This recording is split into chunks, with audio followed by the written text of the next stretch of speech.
बिस्मिल्लाहिर्रहमानिर्रहीम, अस्सलाम वालेकुम, सुप्रभात, सुबह खैर, गुड मॉर्निंग। सत श्री अकाल, सत श्री अकाल, नमस्कार, नमस्कार। Assalamu alaikum. Good morning, everyone. I hope wherever you are, you must be fine and you must be shine.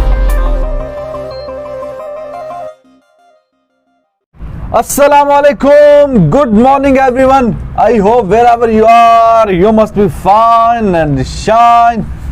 Very beautiful morning. I welcome you in today's video, and I have with me two senior gentlemen, Sabi Azhar and Mohsen Ali. तो जनाब, कल का जो final है उस पर थोड़ी discussion होगी और जो आपके सवालात आए हुए हैं और उस पर भी डिस्कशन होगी। एक तो सवाल जो किसी भाई साहब ने भेजा है कि जी विक्रांत गुप्ता साहब ने कहा है कि ही वुड बी सरप्राइज्ड कि इंडिया 4-0 ना आ रहा तो 4-0 ना आ रहा, तो उस पर भी और बाकी भी कुछ जो सवालात आए हैं उस पर भी हम डिस्कशन करेंगे। लेकिन सबसे पहले कराची जो कि चैंपियन बने हैं और बिल्कुल जिस तरह उन्होंने कल मैच खेला बॉलिंग में भी और फिर बैटिंग में ख़ास तौर पे उनके बाबर आजम, उन्होंने बेहतरीन किस्म के डिस्प्ले करते हुए मैच आराम से, सुकून से, प्रेम से अपनी जेब में डाला और ट्रॉफी उठाई और बड़ा अच्छा डियन जोन्स को उन्होंने ट्रिब्यूट पेश किया। सब जितने खिलाड़ी थे इंक्लूडिंग कोचिंग स्टाफ, वसीम अकरम, सब ने डियन जोन्स को कहा कि जी उनकी तरफ ये डेडिकेट की गई कि ये हम उनको डेडिकेट करते हैं ये ट्रॉफ़ी जीत के।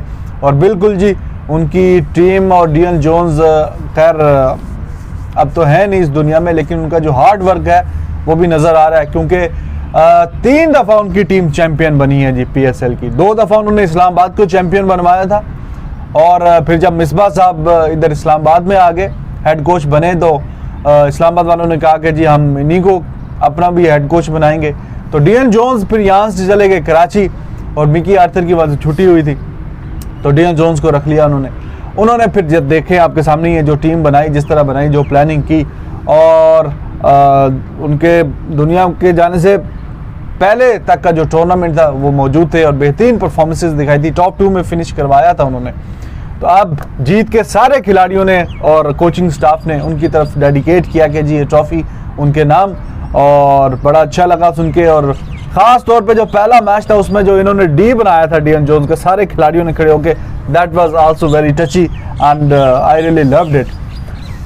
तो मैच उस पर कल रात पे भी हमने थोड़ी बात की थी और उस पर ख़ास तौर पे एक कमेंट जो सभी भाई ने बोला है उस पर भी सवाल आया हुआ, हम उस पर आपका आंसर लेना चाहेंगे कि Babar Azam is the trend setter. उस पर थोड़ा आपकी हम एलाबोरेट करेंगे आप। तो मैच जी पिच की भी बात है, मैं पर रात को भी हमने थोड़ा डिस्कस किया था। आई सीरियसली बिलीव कि अगर जो विकेट है वो ज़्यादा 180 170 इतने रन्स वाली होती, मुश्किल विकेट थी। जब तक कि लाहौर ने बैटिंग की थी तो हम यही सोच रहे थे कि जब तक दोनों टीमें बैटिंग ना कर लें तो आप एक हतमी राय नहीं दे सकते। दोनों टीमों ने बैटिंग की और बाबर आजम की इंडिविजुअल क्लास की वजह से वो मैच बिल्कुल वन साइडेड हो गया एट द एंड। लेकिन अगर वो आउट होते तो खैर अगर मगर तो नहीं, लेकिन विकेट जो है वो मैं समझता हूँ कि अच्छे रन्स वाली होनी चाहिए थी। Good morning to both of you. Good morning, अस्सलाम वालेकुम, सुबह बखैर। और मैं समझा शायद आपने जो 2-3-4 कमेंट आए हुए हैं वो कल जो रात को मैंने बात की थी वो ऐसे ही एक मज़ाक में बात की थी कि वो क्योंकि वो कराची में बहुत ज़्यादा गुटखा इस्तेमाल होता है तो वो कराची के रेफरेंस से की थी, मोहसन भाई के रेफरेंस से नहीं की थी। मोहसन भाई तो छालियाँ भी नहीं खाते हैं और ना गुटखा तो दूर की बात है।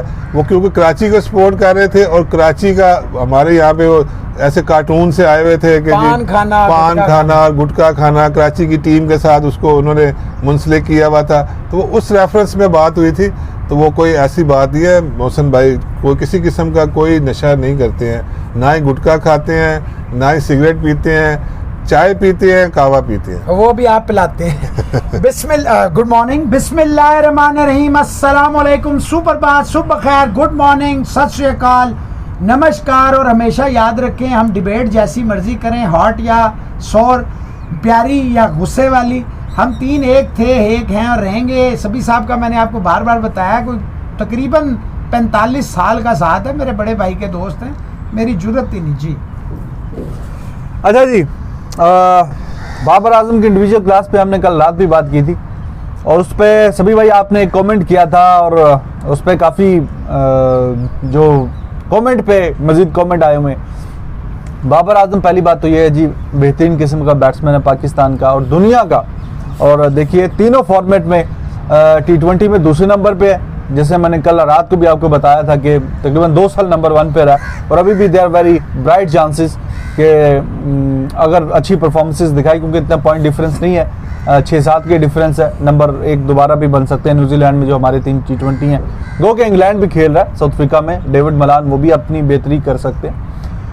फिर ओडीआई की बात करें तो तीसरे नंबर पे हैं, पहले तो कोहली और शर्मा साहब हैं, दूसरे और तीसरे नंबर पे ये हैं। फिर टेस्ट में भी ये 5वें पे हैं आई गेस।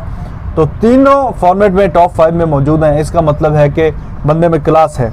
और इस पे एक तो आपने कल बताई बात सभी भाई के T20 का, मैंने आपसे सवाल पूछा था कि वो अफरीदी कहता जी शुरू में आया ये चौके मारता था और सिंगल डबल, चौके तो खैर अभी भी मारता है, मतलब टेस्ट का खिलाड़ी या ओडीआई के लगता था, लेकिन जिस तरह की इसकी बैटिंग है, वी ऑल नो कि हार्ड हिटिंग जो छक्के एसोसिएट किए जाते हैं वो इतने नहीं मारते, लेकिन चौके शौके मार के single double running between the wicket बड़ी अच्छी एक्सीलेंट है। तो आपने कल कहा कि जी ट्रेंड सेटर है और T20 में इस तरह, तो वो एक भाई साहब कोई कोहली के बहुत फैन है, वो कह रहे हैं जी विराट कोहली तो हमेशा से ऐसे करता आ रहा है, वो तो इसी तरह की क्रिकेट खेलता आ रहा है, हाँ एंड पे जाके वो भी छक्के छक्के मारता है जब जरूरत हो, तो ये ट्रेंड उन्होंने दिया है। आपकी क्या राय है इस पर? देखिए, अभी आपने कहा कि बाबर आजम जो है वो 2 साल जो है वो नंबर 1 रहा T20 का। हाँ देखिए T20 जब स्टार्ट हुई उससे पहले तक तो यही ट्रेंड था कि जो बहुत हिटे मारता है वही T20 का प्लेयर है। लेकिन जब से बाबर आजम आया, देखिए कोहली का बाबर आजम का मैंने तो आज तक कभी कंपैरिजन नहीं किया, हालांकि दुनिया कहती है, लेकिन बाबर आजम खुद भी ये कहता है कि मैं अभी कोहली से in terms of performances, in terms of stats बहुत पीछे है, फार बिहाइंड है। तो इस तरह की तो कोई बात नहीं है। लेकिन जो मेरा कहना था वो ये था कि ट्रेंड सेटर इसलिए है कि जब ये 2 साल तक ये देखिए 2 साल एक पोजीशन पे रहना इतना आसान नहीं है। और थ्रू देखिए एक टाइम ऐसा था कि इसको 1 डे भी नहीं खिलाते थे कि ये 4 डे का प्लेयर है। फिर ये आया 1 डे इसने स्टार्ट किया, फिर इसने 1 डे में भी आप देख लें आपके वो 3rd पोजीशन के ऊपर है, और फिर उसके बाद अब वो T20 में टॉप पोजीशन पे 2 साल रहा। क्यों रहा? अपनी परफॉर्मेंसेस से, कि आपने ज़रूरी नहीं है कि ज़ोर ज़ोर से हिट्टे मारनी है, आप टाइम करते हैं, गैप्स में खेलते हैं, तो ये एक किस्म का ट्रेंड दिया। कोहली ने भी अच्छी परफॉर्मेंसेस दी हुई है T20 में, लेकिन कोहली अभी तक नंबर 1 उस तरह नहीं आया T20 के अंदर।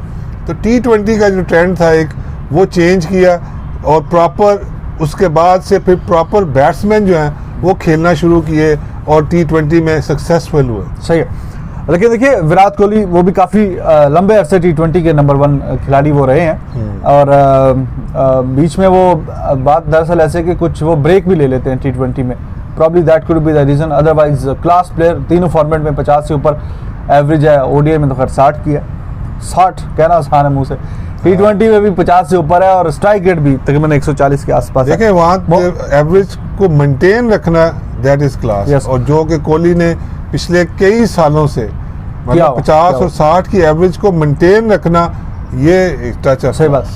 मोहसिन भाई, एक जो बात हम भी अक्सर यहाँ पे पॉइंट उठाते थे कि मैच फिनिश बेशक 125 था, 120 था या 135 था, कुछ लोग कह रहे हैं कि जी टोटली 134 था, तो यार 160 होता तो वो थोड़ा उस लिहाज से खेलता जो उसको रिक्वायर्ड था, उसने उसी लिहाज से खेला है।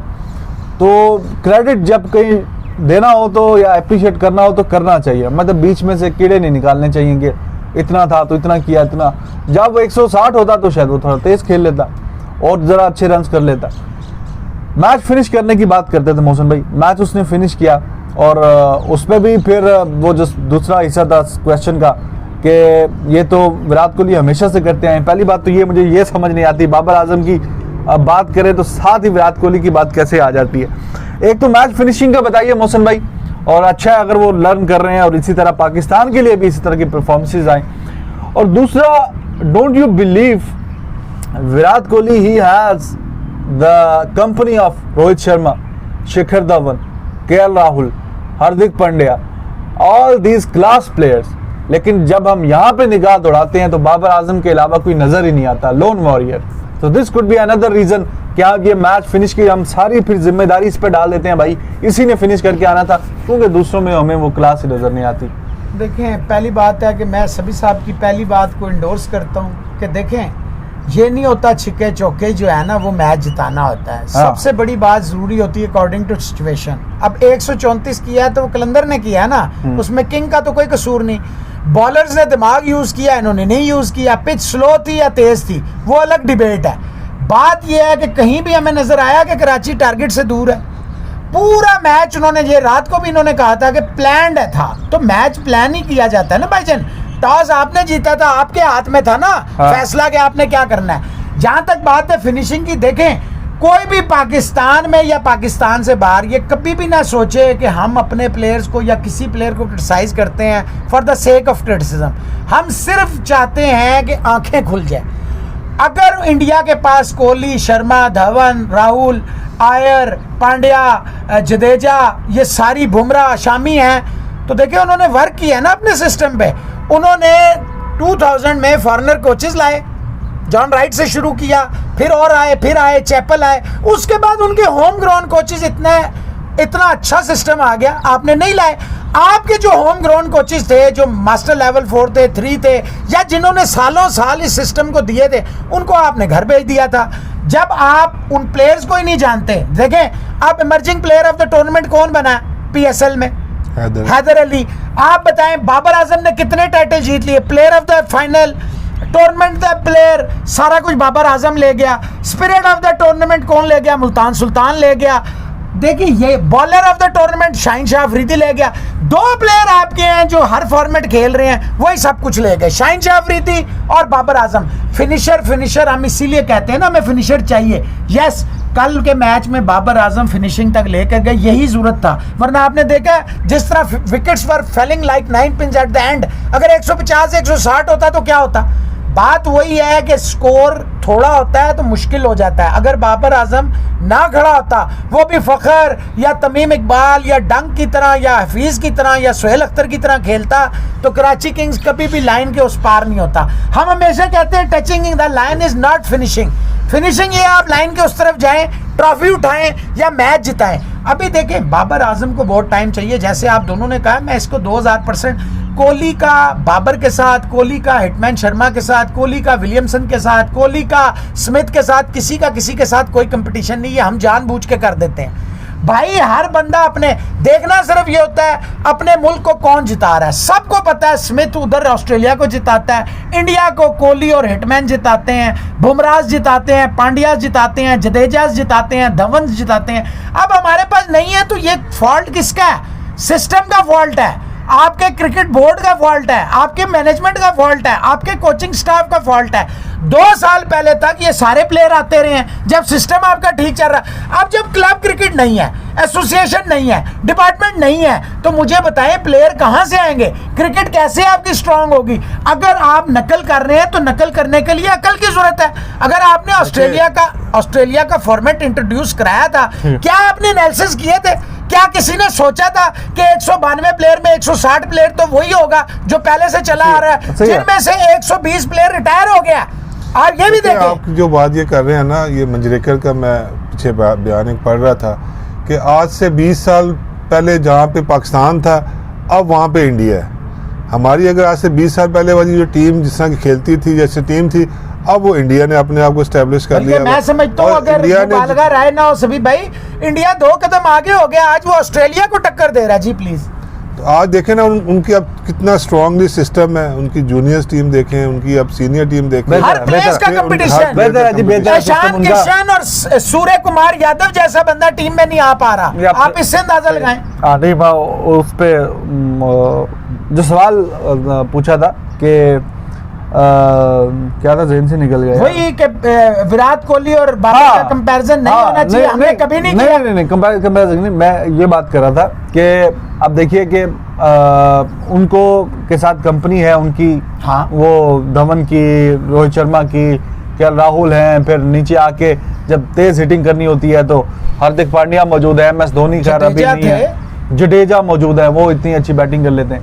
But when we look here in Pakistan, तो फिनिशिंग टच में 2-3 और भी क्लास एक्ट साथ में इनके आए तो तब ज़रा, अभी क्योंकि सारा हमें पता है कि जी उन्हीं पे भरोसा है, और अगर वो किसी मैच में फिनिश ना कर सके तो हम सारा मलबा उन पे उठा सकते हैं। लेकिन ये सभी साहब आप भी बताइए कि क्या ये एक चीज़ जो पॉइंट है इस पे ज़ाहिर काबिल गौर है कि अब एक टीम में 4-5 क्लास एक्ट, खास तौर पे 2 रोहित शर्मा और विराट कोहली एक्स्ट्राऑर्डिनरी किस्म के परफॉर्मर हैं, बाकी भी टीम जो उनके साथ में यंगस्टर्स अच्छे हैं और जो जिनके मैंने नाम लिए हैं। पाकिस्तान में ऊपर टॉप ऑर्डर में बाबर आजम और सिर्फ बाबर आजम ही नज़र आते हैं, और जब तक इनके साथ भी 2-3-4 रिलायबल किस्म के बैट्समैन नहीं होंगे तो फिर अकेले कोई बैट्समैन अपने आप पे कितने मैचेस जितवा देगा। नहीं देखें, इसमें बिल्कुल हमारी जो स्ट्रेटजी है, हमारी जो प्लानिंग है, पाकिस्तान की जो भी मैनेजमेंट है या पाकिस्तान क्रिकेट बोर्ड ने, देखिए अब इंजमाम गया, यूसुफ गया, मिसबा गया, यूनुस खान गया, हमारे पास उनकी कोई रिप्लेसमेंट नहीं है। अब कोहली अगर 3 टेस्ट मैच नहीं खेलेगा तो इंडिया को कोई परेशानी नहीं है, ठीक है। कोहली का एक अपना नाम है, एक कोहली का एक अपनी प्रेजेंस है, लेकिन उनके पास प्लेयर, जब वो बेंच पे देखते हैं तो 3-4 प्लेयर नजर आते हैं कि चले इसको नहीं खिलाते, इसको जिसको मर्जी खिलाएं। अब हमारा अगर खुदा ना खासा बाबर को कुछ हो जाए तो कौन खेलेगा उसकी जगह, कोई पता नहीं है। अब यूनुस गया है, कौन है उसकी जगह, कोई पता नहीं है। तो यही बात है कि हमें अपनी जो बेंच स्ट्रेंथ है, हमें जो अपनी ए टीम्स है, जैसे अब ये शाहीन के लड़के जा रहे हैं, हम इसको तैयार करें। आज से 2 साल पहले जब 3 ए टीम के टूर हुए, हमने 42 प्लेयर्स खिला दिए। वो क्या स्ट्रेटजी थी, क्या फ्यूचर प्लानिंग थी? कोई एक प्लेयर उन 3 ए टूर्स में से जो लगातार ऊपर नीचे, न्यूजीलैंड, इंग्लैंड, ऑस्ट्रेलिया, कोई प्लेयर नहीं बना। देखे ना, हम प्लेयरों को बना ही नहीं रहे, हम प्लेयरों को ग्रूम कर ही नहीं रहे, तबाह कर रहे हैं। तो बिल्कुल आपकी बात इस पॉइंट पे आ जाइए जो मैं आपसे पूछना चाह रहा हूँ कि बाबर आजम और दूसरी तरफ वो सारे जो हैं जिनमें नाम लिए, ठीक है प्लेयर अभी मौजूद नहीं है, आप इस पे बताइए कि हाँ इससे फर्क पड़ता है, इस पे थोड़ी डिस्कशन कर लीजिए। देखिए बहुत फर्क पड़ता है। कल अगर बाबर आजम की ही आप पोस्ट मैच उसकी बात सुने कि उसको ये था अंदाज़ा कि अगर मैं आउट हो जाऊंगा तो टीम मेरी इस स्कोर में भी बैठ सकती है। लेकिन जब विराट कोहली खेलता है उसको पता है कि 5 अभी नीचे पड़े हुए हैं। हाँ। जब रोहित शर्मा खेलता है उसको पता है नीचे, फिर उनका एक और डिफरेंट माइंडसेट है, वो और फ्रीली खेलते हैं और प्रेशर से खेलते हैं। अगर एक ही प्लेयर होगा तो उसके ऊपर कितना प्रेशर है, ठीक है। अब यही प्रेशर जो है ना वो फिर आपको समटाइम्स परफॉर्मेंस करवाता है, समटाइम्स नहीं करवाता। तो ये बिल्कुल हमें जो है ना, जब अगर आपके पूरी टीम ही, अब ऑस्ट्रेलिया की टीम उठा के देख लें, एक टाइम पे कितने बड़े बड़े प्लेयर थे। हाँ। तो फिर एक देखे ना 90s की आप इंडिया की टीम देख लें, गंगुली जब नहीं आए थे, सचिन अकेले ही उनके लोन वॉरियर होते थे, वैसी फीलिंग ही आती है बाबर को देख के। जी बोलिए प्लीज। लेकिन बिल्कुल आपकी बात सही है कि देखें जब आपके साथ, फिर उसमें जो सबसे जो अच्छी बात होती है कि विद इन अ टीम भी एक कंपटीशन लगा हुआ होता है। हाँ। अच्छा रोहित ने 200 कर दिया, अब मेरी बारी है, अब उसने कर दिया, उसने बारी है। तो लेकिन हमारे तो यहाँ पे है ही नहीं है। हम तो सारे देखते हो बाबर आउट हो गया तो हम तो यकीन से टीवी बंद कर देते, अब ये मैच ही हार गए। तो ये चीज़ अब ख़त्म होनी चाहिए। हमें अब प्लेयर डेवलप करने चाहिए, हमें अच्छे प्लेयर, प्रॉपर प्लेयर जो है ना, प्रॉपर बैट्समैन लेके आना चाहिए। और तीनों फॉर्मेट में हमें अब हर बंदे की 2-2 3-3 प्लेयर्स की रिप्लेसमेंट को तैयार करना है। लेकिन सभी भाई देखें, इसमें सवाल ये उठ जाता है कि खुशदिल शाह को आप उसके जब नंबर पे खिला रहे हैं, हैदर अली को आप उसके नंबर पे खिला रहे हैं। देखिए जब तक आप प्लेयर को उसकी जगह पे नहीं खिलाएंगे, जब तक उसको मौके नहीं देंगे, कहां से राहुल निकलेंगे, कहां से अय्यर निकलेंगे, कहां से ईशान किशन आएंगे, कहां से सूर्य कुमार यादव आए। ये तो जो रिजवान ने नाम लिए वो तो सारे एस्टेब्लिश्ड।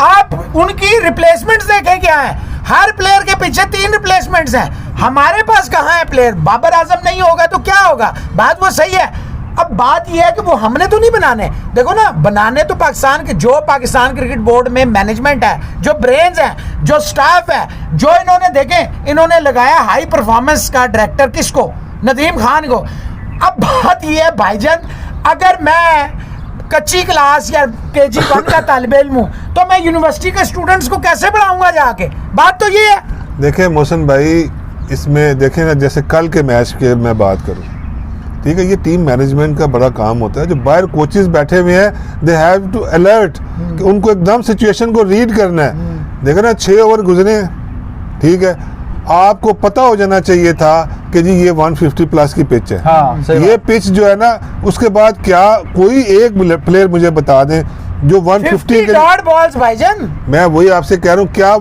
सारे हिट्टे मारते हुए आउट हुए, हाँ, और गलत हिट है। तो फिर वो क्या करने जा 170 करने जा रहे थे। देखे ना, ये चीज जो है ना, ये हमारे पाकिस्तान में ये चीज लैग कर रही है। नहीं, स्लोअर वंस इन्होंने एक भी नहीं मारा, यॉर्कर इन्होंने एक भी नहीं मारा, शॉर्ट पिच इन्होंने ट्राई नहीं की। वो देखें उनके बॉलर्स ने, हालांकि Shaheen Shah Rauf express fast bowler है भाई, आमिर की अब वो स्पीड नहीं रही। देखे, इसमें फिर आप क्रेडिट दें इमाद वसीम को और उसकी टीम को। पहला ओवर इमाद वसीम करता है, ये मेरे कभी कई दफ़ा उससे इस चीज़ पे डिस्कशन भी हुई है कि तुम पहला ओवर करता है तो कहता है सभी भाई मुझे पिच का थोड़ा जज हो जाता है कि यार कि पिच किस तरह खेलेगी। तो वही बात हुई है, फौरी तौर पे उन्होंने स्ट्रेटजी चेंज की है, ठीक है, कि नहीं भाईजान स्लो स्लो स्लो स्लो। क्यों? पिछला मैच देखा हुआ था कि फ़खर जमान हुआ, जितने डंक है, हफीज है, वीजे है, ठीक है, तमीम इकबाल, सारे तेज बॉल को अच्छा खेलते हैं, उनको कि उनको तेज बॉल ही ना करो, ठीक। ये चीज मिस किसने की है? ये चीज कलंदर ने मिस की है कि कलंदर को फौरन जज करना चाहिए था। ईमानदारी की बात है सभी भाई के, कलंदर की टीम बड़ी जल टीम थी और लगता ऐसे था कि ये कराची की इसको उड़ा देंगे। सर जल तो होना बात ठीक है, लेकिन बड़ा वैलिड पॉइंट सभी साहब ने उठाया कि जो कोचिंग स्टाफ में इनएक्सपीरियंस ही कह लें जो नजर आया, और जो खिलाड़ी भी ऊपर से, हालांकि ना UAE की भी की हुई है, पता नहीं कहाँ कब से इनके साथ है। और क्यों नहीं? कल भी लोग बात कर रहे थे कि यार ये अब बेशक जितनी बार मर्जी आ रहे हैं, पता नहीं कितना कोई जिंदगी भर का कॉन्ट्रैक्ट किया हुआ है इन्होंने, कोई तब्दीली लेके नहीं आ रही।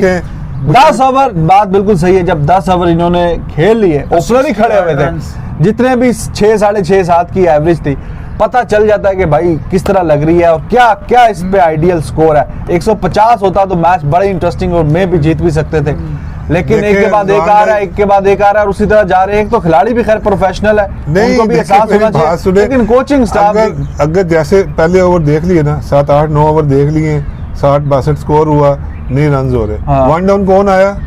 हफीज आया। हफीज जब आया था उस वक्त मैं हफीज को ये कह के भेजता, हफीज साहब पूरे 20 ओवर आपने खेलने हैं, हाँ। तुमने एक एंड पे आउट नहीं होना है, हाँ। 7, 8 की एवरेज चाहिए हमें, हाँ। बस, हाँ। इससे ज्यादा नहीं चाहिए। उसके साथ तुम फिर हफीज अंदर रहता, हफीज अपने राउंड सबको खिलाता, जैसे कल बाबर कर रहा था। तो देखे ना, जब वो आया 7, 8 की एवरेज उस ओवर के बाद लगाएं तो 150 आराम से बनता। देखे ना, 6 रन भी अगर ओवर के बनाए तो 120 रन बनते हैं। अगर 10 ओवरों में 60, 65, 69 हुआ था मेरा ख्याल है, 10 ओवरों में, पहले 10 63, 65 था मेरा ख्याल। अगले 10 में 80 करना था रिजवान भाई, बस कुछ नहीं करना था, ना बड़ी हिटिंग की जरूरत थी, प्रॉपर दुक्के लगते, सिंगलें करती, और फिर वीजे का या डंग का कोई 1-2 ओवर लग जाते, आप 150 आराम से क्रॉस करते। देखिए, ये कैलकुलेशन करनी चाहिए थी, कोई प्लान करना चाहिए था, कोई प्लान नहीं था। वो जो दोनों खेल रहे थे, तमीम और वो भी पैनिक में आउट हुए।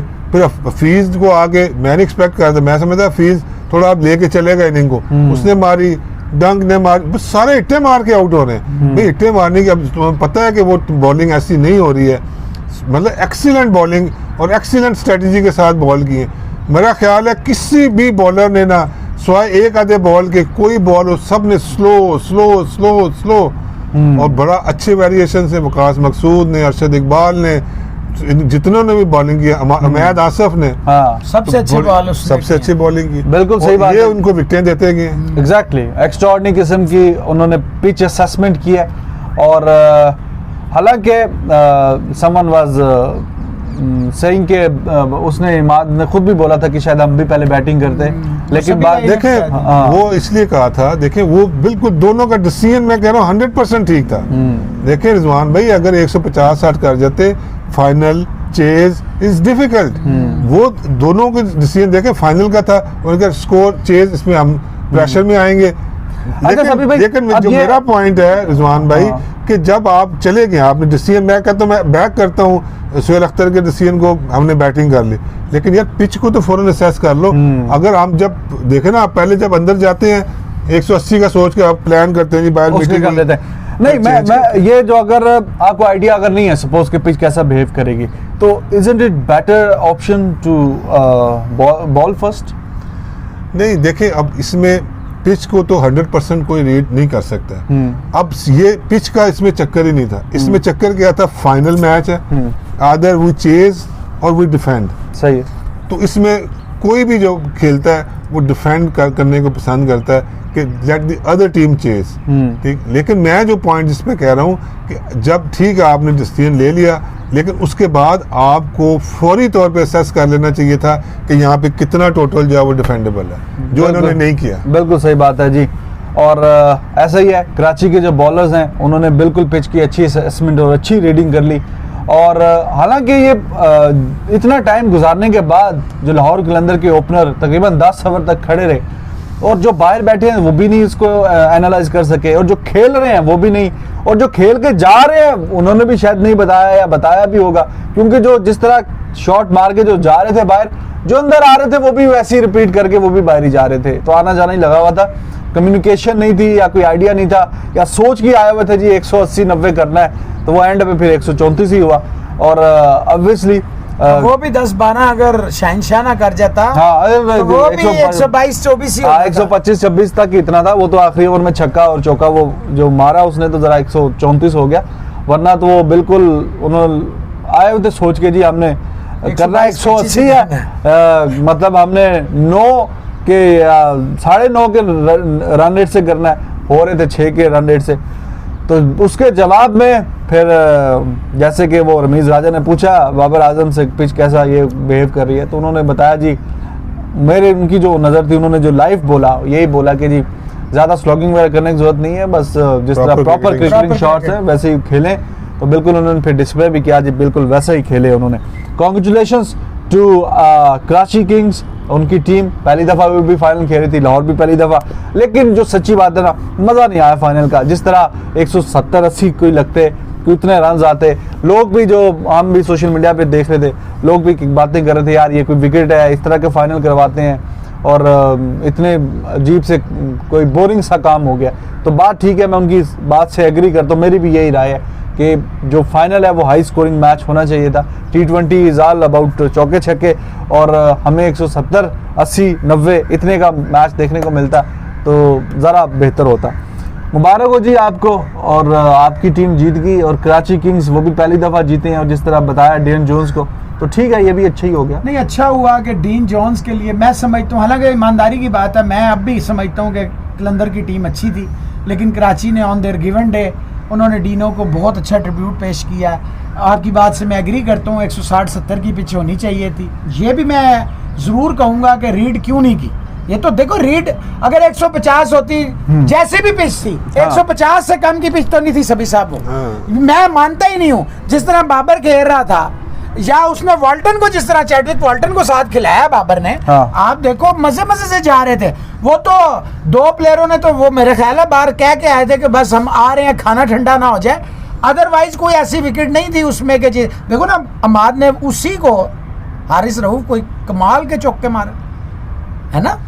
देखिए अब अच्छा, फिर जो रिजवान भाई, जो कलंदर के बॉलरों ने देखे ना, कलंदर के स्टाफ पे मुझे थोड़ा सा जो है ना वो समझ नहीं आ रही है। मुझे समझ नहीं आ रहा है कि देखें मोहसिन भाई, अब आपने देख लिया उन्होंने कैसे बॉलिंग की, तो ये उल्टा कर रहे थे आके, ये तेज करने के चक्करों में थे। मतलब पहले ओवर में जो शाहीन शाह ने आके चौके खाए हैं, लेकिन वो तो पास थी भाईजान। नहीं, लेकिन तेज की है ना बॉल, उसके मुंह में, उसकी जोन में दी है ना, उसने तो सिर्फ टाइम ही किया है ना। तो क्या ये लोग नहीं स्लो कर सकते थे? क्या ये उस तरह की पेस के साथ नहीं कर सकते थे? हारिस रऊफ भी उस तरह ही कर रहा है, वो भी उस तरह ही कर रहा है। वसीम अकरम ने दिन भर आके वो भी ऐसे ही कर रहा है। वसीम अकरम ने रीड कर लिया, आप देखे ना, वो बाहर से फील्ड सेटिंग आप देख रहे थे कि वो फील्ड प्लेसमेंट भी करा रहा था।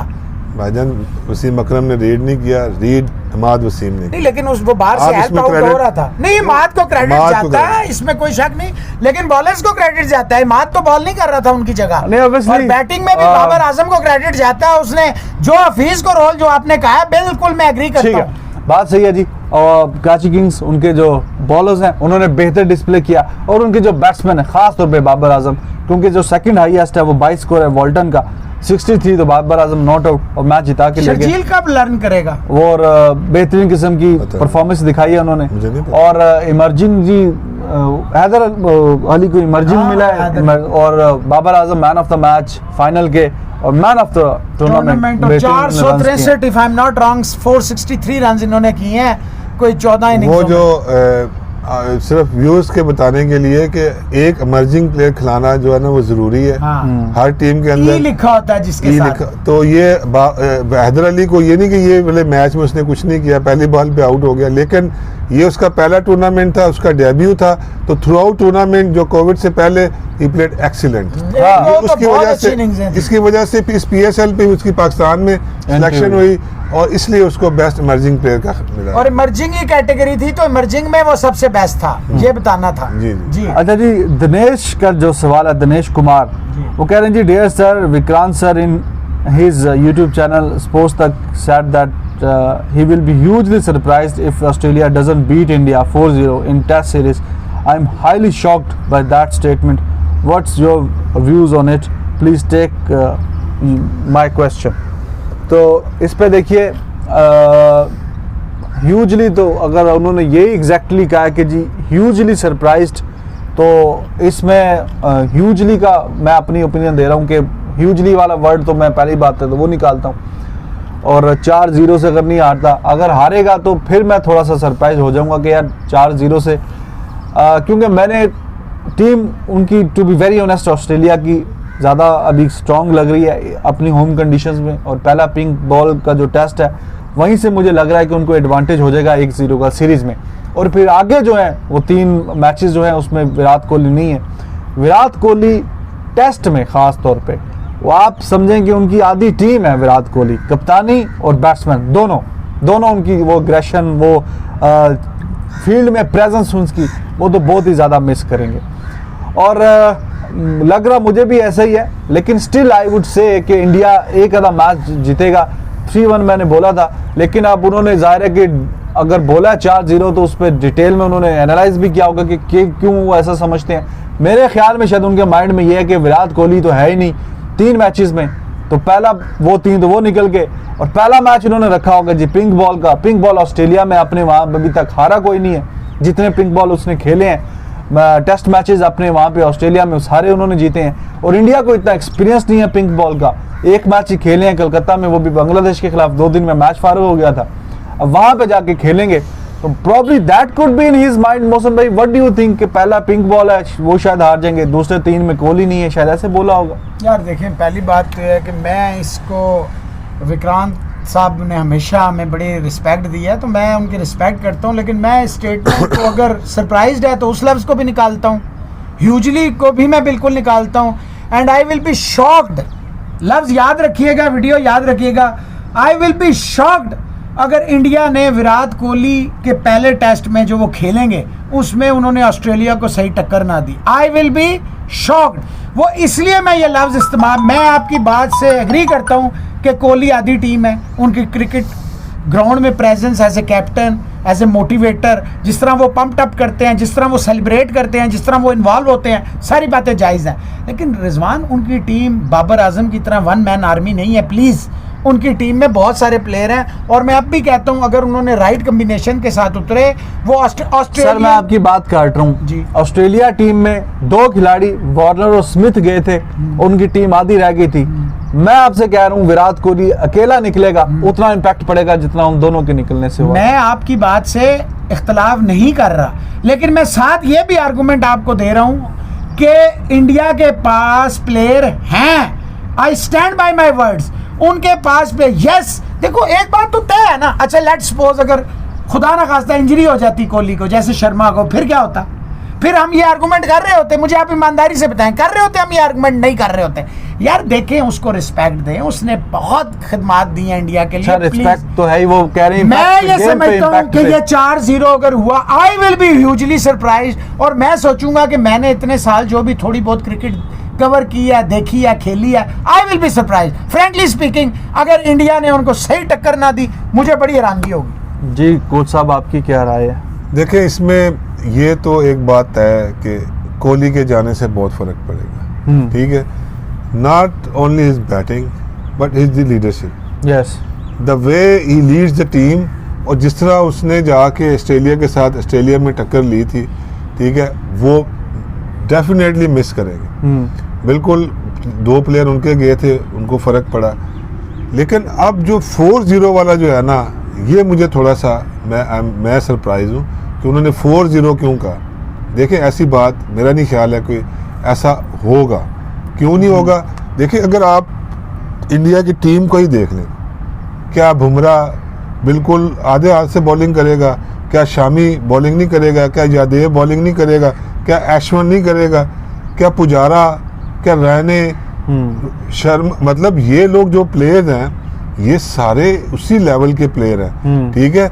यस, उनका रियल टेस्ट है, लेकिन ये पहली दफा नहीं जा रहे। जो बॉलिंग है, मतलब स्टार की बात करें, हेजलवुड की बात करें, और कमिंस की बात करें, नथिन लॉयन की बात करें, तो बॉलिंग तो उनके सारे यही थे। इनको 500 पिछली सीरीज में काफी बार डाला था इंडिया ने। सिर्फ बैटिंग में उन दोनों के आने से फर्क पड़ा है, लेकिन उनके पास भी कोई इतनी मैच्योर बैटिंग उस तरह नहीं है। अगर आप देख लें, उनमें भी नए लड़के काफी आए हुए हैं। सिर्फ जो मिस होगा वो लीडरशिप होगी। और मेरा ख्याल है कि ये 4-0 नहीं होगा, ये इवन टेस्ट सीरीज है, ये 2-2 हो सकती है। लेकिन ये ऐसा नहीं हो सकता कि आप बिल्कुल, फिर देखें आप पिंक बॉल से आप कह रहे हैं वो कभी टेस्ट मैच नहीं आ रहे, वो पिंक बॉल इंडिया 1 मैच खेला है। मैं इस थ्योरी को भी नहीं मानता। लेकिन अब आप ऑस्ट्रेलिया जा रहे हैं, आपको पता है कि पहला टेस्ट मैच पिंक वाला है, तो ज़ाहिर ये पिंक से फिर तैयारी करके जा रहे होंगे ना, वहाँ पे अपने कोई मैचेस खेल रहे होंगे, वहाँ पे अपनी कोई ट्रेनिंग कर रहे होंगे with the pink ball. Obviously कर रहे होंगे, वो तो प्रिपरेशंस के साथ ही जाती है सारी टीमें। चिराग मलिक साहब, इनका सवाल है, वो जी हार्दिक पांड्या के हवाले से पूछ रहे हैं। जी टेस्ट में शुरू में विराट कोहली बहुत तारीफें कर रहे थे, बाकी लोग भी, कि वो एसेट है इंडिया का इन टेस्ट क्रिकेट, लेकिन अभी वो आसपास भी नहीं है। तो देखिए, वो एसेट तब हो सकते हैं कि अगर वो फास्ट बॉलिंग ऑलराउंडर हों, और या मीडियम फास्ट, मतलब जो भी करवाते हैं, कि अगर वो बॉलिंग ही नहीं करवाएंगे तो सिर्फ बैटिंग की उनकी जो स्किल्स पे, वो मेरे ख्याल में वो टेस्ट वाले नहीं है। तो जब तक वो उनको मौका दिया गया टेस्ट में, तब तक किया गया जब वो बॉलिंग भी करवाते थे और बैटिंग भी। और जब सिर्फ उनकी एक बैटिंग रह गई है, बॉलिंग आजकल वो ज़ाहिर इंजरी के बाद आए हैं वापस, सामने IPL में भी देखा नहीं है। तो विदाउट बॉलिंग मैं समझता हूँ कि ज़रा उनकी टेस्ट टीम में जगह नहीं बनती। जी मोहसिन भाई, देखिए, ये एग्जैक्ट वही हुआ है सभी भाई, जो हमने देखा कि बेन स्टोक्स को जब इन्होंने बॉलिंग नहीं दी, वो बिल्कुल ही डिफरेंट हो गया, क्योंकि वो है एक बॉलिंग ऑलराउंडर, यानी ऑलराउंडर है, बैटिंग बॉलिंग दोनों करता है। और मैं आपसे एग्री करता हूं, अगर पांड्या बॉलिंग नहीं कर रहे तो मुश्किल हो जाएगा, फिर आप स्पेशलिस्ट बैट्समैन से जाएंगे ना, फिर आप ऑलराउंडर तो नहीं कह सकते। टेस्ट की बात हो रही है भाईजान, टेस्ट की बात हो रही है, तो obviously you will go with the, क्योंकि ये T20 नहीं है, ये है टेस्ट। प्रॉपर प्लेयर चाहिए for the right man for the right job. और वैसे भी कोहली के जाने के बाद आप बहुत ज्यादा मिस करेंगे, तो मैं तो बिल्कुल नहीं जा सकता कि सिर्फ बैटिंग पे मैं पांड्या के साथ जाऊं। ये कोई 20, 24, 30 रन या 100 रन नहीं करनी होंगी, इसमें तो पता नहीं कितने रन मुझे चाहिए, और पेशेंस चाहिए। जितना विकेट पे आप खड़े होंगे रन आएंगी। बिल्कुल। फिर मेहदी शाह पूछ रहे हैं जी, वकास मकसूद, उमैद आसिफ और अरशद की पे बात करें, और कोच साहब से हम इनकी राय लेंगे। देखिए, टैलेंट है काफ़ी, और भी बॉलर्स अच्छे हैं, लेकिन समटाइम्स मौका नहीं मिलता, समटाइम्स और बड़े मसले मसाइल हैं, नेपोटिज्म है, फेवरेटिज्म है, लेकिन अगर प्रॉपर मौका दिया जाए तो काफ़ी टैलेंट मौजूद है। जी, उमैद आसिफ और अरशद देखें, वो भी हम अंडर 19 वर्ल्ड कप, जिसमें शाहीन शाह अफरीदी भी थे, अरशद भी थे उसमें, शुमान गिल वगैरह, पृथ्वी शॉ जो खेला था उन्होंने, वो वाला वर्ल्ड कप 2018 का, तो ये भी मौजूद थे उसमें। अच्छे ये भी प्रॉस्पेक्ट नज़र आ रहे हैं फ्यूचर के। तो जी, कुछ अल्फाज इन बॉलर्स के लिए। देखिए, ये तीनों जो बॉलर हैं, ये कोई बिल्कुल ही मीडियम पेसर नहीं है, अच्छी पेस, अच्छी से, यही चीज़ जो बार बार जब ये मिसबा हटेगा तो फिर ये लड़के आएंगे, क्योंकि मिसबा का जो माइंडसेट है फास्ट फास्ट फास्ट, ये फास्ट वाला काम नहीं है। ठीक है, यहाँ पे एक्सपीरियंस देखें, वकास मकसूद बहुत विकेट लेता है डोमेस्टिक के अंदर, इंटरनेशनल भी एक आधा मैच ही खेला हुआ है, लेकिन वहाँ भी इसने आउट किए हुए हैं दो। लेकिन इसको बिल्कुल मतलब इस तरह के वकास मकसूद की आपने बात की, कल के मैच में जब वो आया तो उसने जो पहले 2 ओवर किए हैं उसने एक्चुअली वो उनको बताया कि भाई ये तरीका बॉलिंग करने का इस पिच पे। जी बोलिए। फिर उमैद आसिफ को देखें, कितनी वेरिएशन है, उसके पास पेस भी है, एक्सीलेंट एथलीट है, एक्सीलेंट फील्डर आउटफील्ड में है, हिटें अच्छी मार लेता है। अरशद इकबाल पिछले 2 IPL से लगातार PSL से लगातार खेल रहा है और अच्छा परफॉर्मेंस कर रहा है, लेकिन शाहीन में भी नहीं है, ऊपर पाकिस्तान की टीम में भी नहीं है। वहाँ पे कौन लोग हैं जो तेज 145, 48, 50 पे करेंगे, वो खेलेंगे, जो कि गलत है। ठीक है जी। वेस्ट इंडीज का जो स्क्वाड है न्यूजीलैंड, आपको पता है जी न्यूजीलैंड और वेस्ट इंडीज की सीरीज स्टार्ट हो रही है। 27 तारीख को इनका भी T20 मैच है और 27 तारीख को ही इंडिया और ऑस्ट्रेलिया का T20 मैच है और 27 तारीख को ही इंग्लैंड और साउथ अफ्रीका, इंग्लैंड जो है साउथ अफ्रीका गया हुआ है, उनका भी T20 मैच जो है वो 27 तारीख को ही स्टार्ट होगा। यानी 3 मैचेस हमें देखने को मिलेंगे 27 तारीख को। और वेस्ट इंडीज़ की जो स्क्वाड है अभी इन्होंने जो न्यूजीलैंड के लिए है उसमें कैरन पोलार्ड तो कप्तान है, पूरन है, फिर आगे शेल्डन कॉटरल हैं, फेबिन एलेंस हैं, फ्लेचर भी आ गए जी, हिटमायर है और उस ब्रैंडन किंग है, उसके अलावा कीमो पॉल हैं, पॉवेल साहब हैं, कैसरिक विलियम है और ओशांडे थॉमस हैं और शेफर्ड साहब हैं और एक हेडन वॉश जूनियर साहब हैं। ओवरऑल ठीक है, अच्छी इनकी भी यंगस्टर्स को चांसेस दे रहे हैं और देना भी चाहिए। This is the way forward, क्योंकि अगले साल नवंबर के महीने में तो जाहिर है कि वर्ल्ड कप है T20 का, तो आप जितने से ज़्यादा यंगस्टर्स को मौका दें उतना ही बेहतर है। मौसम भाई, मैं एक नाम लेना यहाँ जरूर चाहूंगा, वो है डेविड कॉनवे का। वो साउथ अफ्रीका में थे सभी भाई, उन्होंने अपना सब कुछ बेचा, गाड़ी घर ये वो सारा, क्रिकेट के कैरियर को परसू किया, फिर न्यूजीलैंड आए, रन्सों के ढेर बनाए और फाइनली अब वो न्यूजीलैंड की टीम में उनका नाम आ गया। तो ऐसी जुद्दोजहद, ऐसी चीज़ों को हम सलाम करते हैं। बाकी आपकी बात ठीक है, थोड़ी इनएक्सपीरियंस साइड है वेस्ट इंडीज की, बट यू नेवर नो वे, they are unpredictables on their given day. वो किसी को भी उड़ा के, जैसे हमने 2016 में देखा। देखें ऊपर जो 5-6 बैट्समैनों के नाम लिए हैं, सारे टॉप लीगें खेलते हैं। नहीं खेलते हैं सभी भाई, लीग्स और इंटरनेशनल में देखें थोड़ा सा नाम है, कुछ बर्थडेज भी हैं। मैं इस पे बस कंक्लूड कर देता हूँ कि अच्छा मैच होने जा रहा है। और 2016 में हमने देखा था, जैसे remember the name Carlos Brathwaite, हालांकि उसके बाद वो कभी क्लोज भी नहीं आया उन परफॉर्मेंस के, लेकिन होता है T20 में, you never know. I agree with this. नाम मैं ले लेता हूँ जल्दी। वो कुछ बर्थडे विशेस भी थे।